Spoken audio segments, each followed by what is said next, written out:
일이다. 예. 그러니까요. 하여튼 뭐 관련해서 나오는 소식들이 그 기괴한 일들이 많이 있기 때문에 저희들이 계속 전해드리도록 하고요. 네. 어제 국회에 교육위가 열렸어요. 리박스쿨 손효숙 대표가 출석을 했는데 장난 아니었습니다. 어제 분위기가.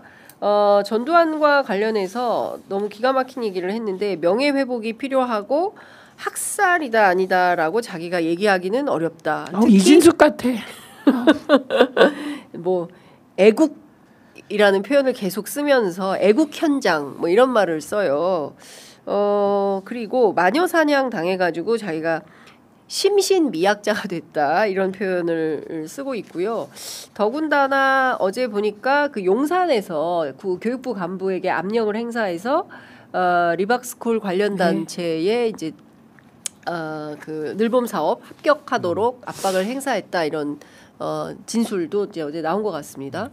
전반적으로 이 국가를 어떤 방향으로 어떻게 끌려고 했던가. 저는 제가 이 얘기했을 때 다들 최민희가 과하다고 하셨는데 제가 방송 장악에서 가장 이상했던 게 왜 EBS 갖고 이러냐.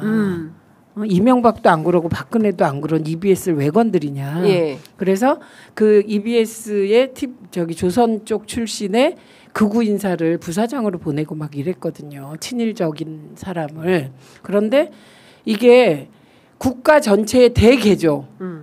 네. 그리고 특히 일본에 대한 태도부터 고치고 이게 뭐냐면 우리나라 보수의 뿌리가 친일이고요. 그다음에 반공이고요. 극단적 반공. 네, 저도 반공이지만 지금. 근데 그런 뿌리기 때문에 이와 관련된 그 인사들을 전부 명예회복 복권시키려고 했던 거예요. 그래서 첫 번째가 이승만. 그다음에 박정희의 완전한 복권. 그래서 리박스쿨. 예, 그래서 리박스쿨이잖아요. 네. 그거를 제가 이거를 심각하다고 지난번에 곳곳에 예산이 숨겨져 있을 테니 우리 다 찾아내자. 그래서 저희도 맞아요. 찾아냈다. 그래서 지금 2차적으로 할 일은 이게 다가 아니고 곳곳에 예산 다 찾아야 되고 기재부를 뒤져야 돼요. 기재부. 기재부 협조 없이 안 되는 일이에요. 이게 다. 예산. 그래서 이건 정말 친일적 국가 대개조, 극단적 반공적 국가 대개조가 누군가의 기획 속에서 쫙 이루어진 거라고 저는 본다고 계속 얘기했어요. 그리고 방송 장악이 이거 EBS 건드리는 내용을 보니 이건 그냥 장악이 아니다. 그리고 이진숙의 핵심 문제가 뭐였냐면 다 드러난 게 위안부가 강제적이냐 자발적이냐 그랬을 때 계속 말꼬리를 흐려요. 어제 저 김모 씨도 나서 계속 그러더라고. 그 전두환에 대하여 손효숙? 손효숙도 계속 그러더라고. 태도가 이진숙하고 너무 똑같은 거예요. 근데 그게 누구의 태도냐? 말을 꼬고 막 이런 모든 게 윤석열하고 똑같아요. 윤석열이 계엄령이 개몽령이다 뭐 이런 식의 한 것처럼 여기는 뭔가 누군가 기획자가 있습니다. 총기획자. 그걸 찾아내야 된다. 찾아내야 한다고 생각합니다. 기본적으로 그런 인식이 보수층에는 있어요. 그러니까 보수층에서는 뭐 표현대로 옮기자면 좌파들이 그동안 했던 일 중에 가장 성공하고 영향력이 컸던 사업이 뭐냐. 그게 제 기억에 1989년도인가요? 시작한 정교조라고 생각을 해요. 정교조가 가장 심대한 영향을 끼쳤다. 그래서 4050이 완전히 민주당 지지층으로 저렇게 굳어진 거다. 그런 인식이 바탕에 있어요.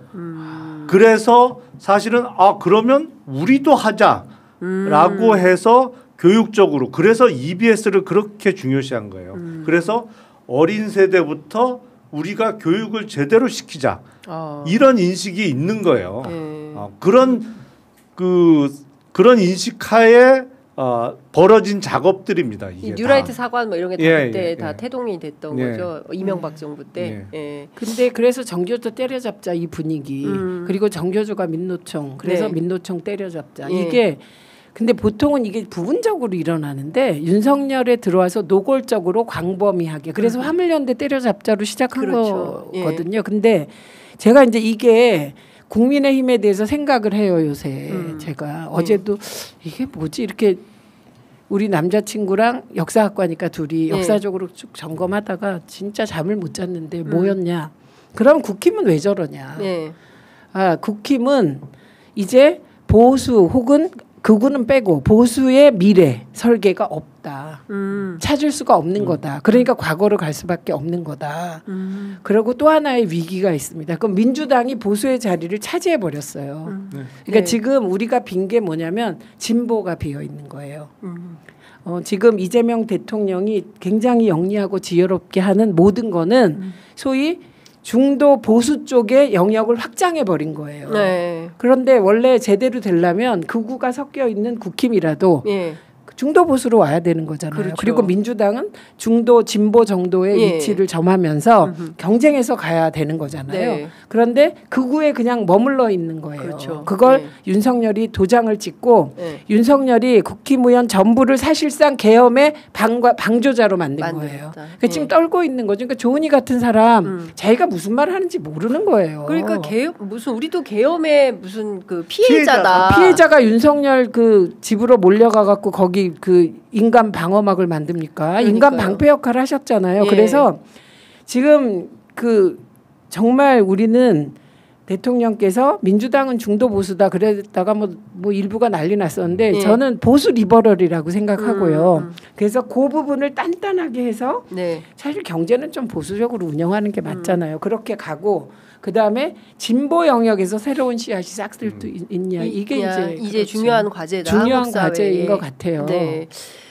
굉장히 중요한 말씀을 해주신 것 같습니다. 그러니까 지금 그 진보의 영역이 굉장히 비어 있고 여기를 어떻게 채워 가느냐가 네. 중요하다. 네. 근데 사실 정교조에 대해서도 뭐 사실 30년 이상 흘러오니 뭐 이제 나쁜 점도 발견되고 막 이렇게 됐잖아요. 그러니까 과거에 처음에 뭐 민족민주 인간화 교육 이거 아니고 결국에는 뭐 교사들의 이익 문제로 너무 간 거 아니냐에 대한 비판도 있고 하여간 이게 또 역사가 지나오면서 수많은 여러 가지 모순들도 발생하고 하면서 또 고쳐나가고 하는 건데 그게 어느 정도로 어떻게 될지는 우리가 오늘 너무 많은 얘기를 하고 있어서 하여간 리박스쿨로 다시 돌아가면 네.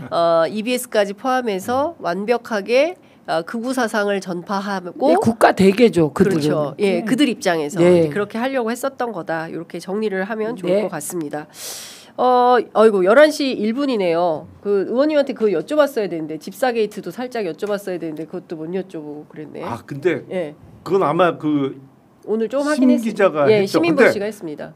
저하고 보는 눈이 너무 똑같더라고요. 어. 저도 그 투자한 회사 중에 가장 눈에 띄는 게 한국증권금융이었어요. 네. 50억. 네, 50억. 금액도 네. 제일 많아. 네. 근데 한국증권금융이 여기다 투자를 했다고? 이거는 뭐 어디 카카오 모빌리티에서 는 거하고는 성격이 완전히 달라요. 한국증권금융은 사실상의 공기업이라고 봐야 되거든요. 네. 그건 한국거래소가 최대 주주고 그리고 증권단, 은행단이 이제 주주로 들어가 있고 네. 비상장 회사고 대대로 그냥 기재부 고위 관료 출신들이 대표이사를 계속 해오던 기재부 몫이에요. 그러니까 한국증권금융이 돈을 집어넣었다는 건 기재부가 집어넣은 거하고 똑같은 거야 이게. 중요하다. 예. 네, 중요해요. 그러면 이건 그러니까 그 시민보 씨가 그 얘기를 하고 왔어요. 이거는 누군가 전화 한 통으로 야 거기 좀 넣어줘. 그러면 네 알겠습니다 하고 넣어주는 그런 정도다. 왜냐하면 기재부에서 은퇴한 관료들이 전부 네. 사장으로 가 있기 때문에 그 사장으로 50억 정도는 얼마든지 별로 큰 돈이 아니라는데요 그 회사에서. 아니 우리가 이제 그 주식 살 때 왜 신용을 쓰잖아요. 네네네. 신용서 갖고 이제 주식을 더 살 때 그때 그 돈이 어디서 나오는 거냐면 한국증권금융에서 나오는 거예요. 네, 증권금융에서 이렇게 돈을 빌려주고 이제 비싼 이자로 이제 물론 이제 증권회사로 들어가고 네. 증권회사에서 대출을 받는 구조입니다만 네. 이제 개인 투자자가 그 주식담보로 신용을 쓸 때는 그 돈의 원천은 한국증권금융에서 나오는 건데 그러니까 다른 회사들은 그 대기업들은 민원이 있어서 내가 이거를 좀 잘 보여야 되니까 뭐 김건희 아니면 김건희의 최측근이라는 김혜성을 보고 내가 투자를 해준다. 날릴 거 뻔히 알아도 라고 이해할 수가 있지만 한국증권금융은 성격이 완전히 달라요. 이거는 그러면 그건 어떻게 봐야 되는 거예요, 의원님? 이거는 그냥 국정농단 정부가 그냥 정부 돈을 넣은 거다 이렇게. 정권의 힘이죠. 그야말로 정권의 힘이죠. 예.